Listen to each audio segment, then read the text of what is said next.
Yeah, I'll react to that, sure. Hi, guys. Let's learn, shall we? Forces News, BFBS Forces News. Poland's military packs a punch to Russia's face. I can't read. Poland's military packs a punch to face Russian aggression. Jesus. Great, I can read. Preemptive like, hope everyone's doing well. Original link top of the description if you want to check it out on your own. Go ahead. Short video. Let's do it. Every day you craft a piece of your world. You never let yourself think that this could ever change. A slick TV commercial urges people to join the Polish military. Polish armed forces, sometimes invisible, always there for you. Warsaw announced recently that it's planning to introduce military training for every adult male. Prime Minister Donald Tusk said the country may well need an army of 500,000 troops. The reason? This man and his ambition for a greater Russia. Poland is just 700 miles or so from the front line in Ukraine, and after the experience... Poland and Lithuania, I feel like, would be the front line of a potential war against Russia because of Russia wouldn't want Kaliningrad too isolated, and that small gap, Suwalki Gap, is that the name of it? I feel like I'm close to pronouncing it right. But would close that gap between Belarus. Obviously, Belarus isn't Russia, but it may as well be in terms of a Russia-NATO conflict. And so Poland and Lithuania strengthening their armed forces and cooperation between the two, I feel like would be the most important connected military relationship in NATO, in Europe. So yeah, obviously Poland is extremely important. Poland is just 700 miles or so from the front line in Ukraine, and after the experiences of the Second World War and half a century of Soviet rule, it's taking no chances.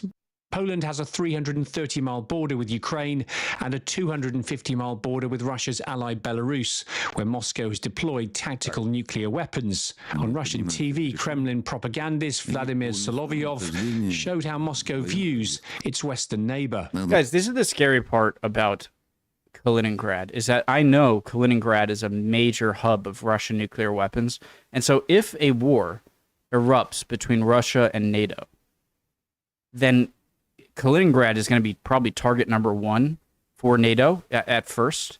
That's what target number one means, obviously. But overcoming a Russian area where there are Russian nuclear weapons stationed, I mean, Russia would be the one to start the war. I mean, 90% chance, right? And so they must realize that they can't just... If they start a conflict with NATO, they can't just believe that, well, Kaliningrad, there's no way it's going to be attacked because we have nukes there, and they wouldn't risk us using them. But it does cross my mind. I mean, you know what I mean? I don't know what I mean. I do. Do you know what I mean? This Vladimir Solovyov showed how happens. On Russian TV, Kremlin propagandist Vladimir Solovyov showed how Moscow views its western neighbor. Надо носить удар по Польше, по базе, куда все приходит. Надо носить удар по заводам, которые это производят. So what is Poland doing to protect itself from Russian aggression? Well, first of all, it has a plan to modernize its military and increase its defense industrial base. Warsaw is also spending a lot more money. Poland now spends a higher proportion of GDP on defense than any other NATO member. When Russia marched into Ukraine, Poland's armed forces were the 9th largest in the alliance. Now, 3 years on, they're 3rd behind Turkey and the US, with just over 200,000 active personnel, including a 90,000-strong regular army. A decade ago, Poland spent 1.9% of GDP on defense, around $10 billion. By 2024, that had risen to 4.2%, a spend of $28 billion, with plans to increase it to 4.7% this year. By comparison, Russia spends around 7% of GDP on its military, the UK 2.3%. I wonder what the Russian military spending was prior to their invasion of Ukraine. Man, I'm having trouble speaking English right now. Of GDP on its military, the UK 2.3%. So lots of big numbers, but what is Poland spending this extra money on? Well, some is going on personnel. Warsaw wants a land force of 300,000 in the next 5 years, a mix of regular, territorial and paramilitary units that will be bigger than the French and German armies combined. It's also been shopping, buying large amounts of new kit, both to replace the equipment it's donated to Ukraine and to increase Poland's lethality. The focus has been on heavy weapons. Poland has nearly 700 main battle tanks, among them South Korean K2 Black Panthers, German Leopards of various types, and American Abrams, as well as several hundred PT-91s, a Polish variant of the Soviet T-72.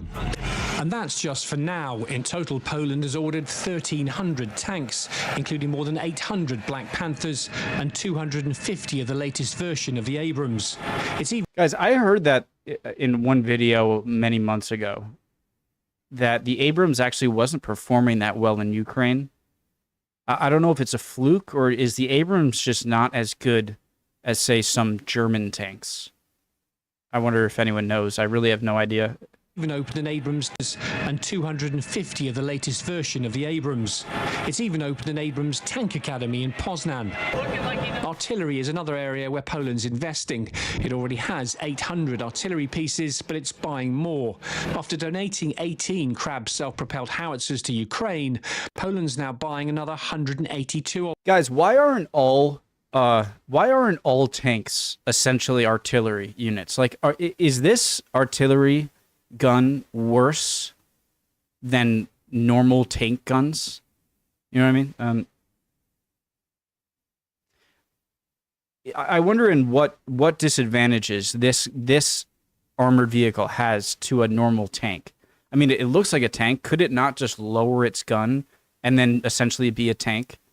And so why aren't all tanks essentially also artillery vehicles, and why aren't artillery vehicles also essentially tanks? If anyone Krab knows. self-propelled 100 artillery pieces, but it's buying more. After donating 18 Krab self-propelled howitzers to Ukraine, Poland's now buying another 182 of them, bringing the total in the Polish army to just over 200. Warsaw has also ordered 200 South Korean K9 Thunder self-propelled howitzers, and its land forces are getting 96 Apache AH-64E attack helicopters in a deal worth $10 billion. Poland's also investing in its small and aging navy, tripling its tonnage with the aim of playing a more important role in policing the Baltic Sea. Warsaw's buying 3 new frigates based on the design of the Royal Navy's new Type 31, with the option to buy 5 more. And with 128 missiles on board, they'll actually be better armed than their British equivalents. Finally, there's Poland's Air Force, which is also getting a big injection of money. It currently has 85 combat aircraft, including 14 MiG-29s, 48 F-16 Fighting Falcons, and 12 South Korean Fa-50 light attack or trainer jets. In 2020, Poland signed a $4.6 billion deal to buy 32 conventional takeoff and landing F-35As between now and 2030. The first 2 of these were delivered in December, and the initial group of Polish F-35 pilots completed their training in the US this week. For Poland, which like many countries reduced defense spending after the Cold War, the invasion of Ukraine has been a pivotal moment. There's discussions with France about stationing nuclear weapons on Polish territory, transforming itself into a regional watchkeeper and a military powerhouse. Simon Newton, BFBS Forces News. I have many things to say that I'm worried I'll forget some of them. One is, I think that'd be a great idea if Poland wants that, for nuclear weapons to be stationed in either Lithuania or Poland or both. If Lithuania wants that and if Poland wants that. I understand if countries maybe don't want nukes in their country, because then they would be targets for nuclear weapons that another country like Russia, if you're in a war, might want. But that would make the ball in Russia's court so that Russia can't say, you know, we'll invade Poland and Lithuania, and if they going to risk attacking Kaliningrad where they have nuclear weapons? Well, now Russia has to make that gamble. Are you going to attack countries to close that gap if they have nuclear weapons there? Another thing is, I hope I remember all of these things. Oh, one of the things was the helicopter. See, Is this the real footage of a Brussels helicopter buying 3 landing? new frigates based on the design of the Royal Navy's new Type 31, with the Is that real footage or no? That's a. I think this is computer generated. option to buy Yeah, that doesn't look real. That's definitely not real. I was gonna say I'm impressed frigates based on the design of the Royal Navy's new with how well this helicopter is landing, identically with the motion of the boat going forward. But this looks to be a computer generated thing right here. I hope I remember the other things. says also Oh yeah, another thing is, do you think that there's this sort of paradox or thought process that if you see a potential conflict where a country, I'm not using this as an example why Poland shouldn't arm, it's just an overall question. If a country builds up its military a lot, because of a potential threat, but then that threat doesn't manifest into a real conflict, will that country feel more urged to actually use that equipment? Because it's like if you build up a large military because of a threat's coming, but then no threat emerges, then you sort of feel like you wasted that money. And so would you be more inclined to kind of start something? Because it's like, hey, I have all this military gear. I'm not saying this is a reason why Poland shouldn't arm. I believe they absolutely should, and they are. That's just a question in my head. Can't believe I remember those 3 things. I had a 4th thing I wanted to ask, but I forget it. I forget. Oh, when it came to my question about the artillery or tank, like why isn't one or the other? I'm assuming it has to do with the shell they fire. Maybe a tank's shell and gun is more penetrative. And so an artillery weapon, when angled down, won't be as effective at shooting something like a tank, and vice versa. A tank won't be as effective at a tank shell firing up in the air. Doesn't make it an effective artillery, and I'm assuming that's the reason why there's a difference. Because what other reason could there be? I forget the last I wanted to ask. Hope you all are doing well. Would appreciate any comments down below. I might ask some dumb questions. They're genuine, I promise, and you guys are great at answering. Hope everyone's doing well, and I hope I'll see you next video. We'll keep on learning. Bye, guys.